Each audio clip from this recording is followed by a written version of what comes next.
शिशु कलाकार भाव में ओलीवुड इंडस्ट्री रे निजर अभिनय कैरियर आरंभ करने जाउछंती प्रियांक पुओ। तो फ्रेंड्स आपण मैंने प्रियांक तो बेस भल भाव में जानी दीर्घ दिन धरी ओलीवुड इंडस्ट्री रे तांकर अभिनय आपण मैंने निश्चित भाव में देखिथिबे।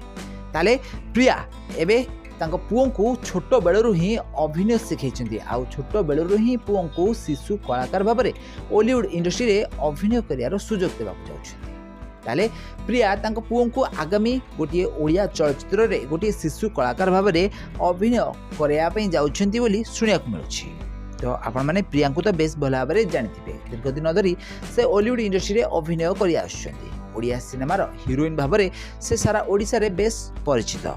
तो प्रिया दीर्घ किछि दिन हेबो माँ हैला परे ओलीवुड इंडस्ट्री दूरे जाइछंती। ओडिया सिनेमा रे आउ तांको नजर आसुनाहांती। हेले प्रिया किछि ओडिया रियलिटी शो रे काम करथिबार देखा दैछंती। तो एबे प्रियांक कुनी पुओ भी मध्य ओलीवुड इंडस्ट्री रे काम करिया को जाउछंती। प्रिया तांको पुओंक सहित एबे बहुत खुशी थिबार नजर आछंती। पुओंक जत्न नेउथिबार नजर आछंती ओलीवुड एही जबरदस्त अभिनेत्री प्रिया।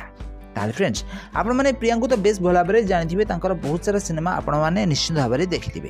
ताले आपण माननकु प्रिया केमिति लागंती तांका अभिनय आपण माननकु केमिति लागे हमकु कमेंट माध्यम निश्चित भाव में कमेंट करंतु। आउ एभली ओलीवुड संबंधित टिकनिकी खबर विषय अधिक जाना जल्दी जल्दी सब्सक्राइब करनियंतु आ पाखरे आसुथिबा बेल आइकन टिकु दबाई दियंतु।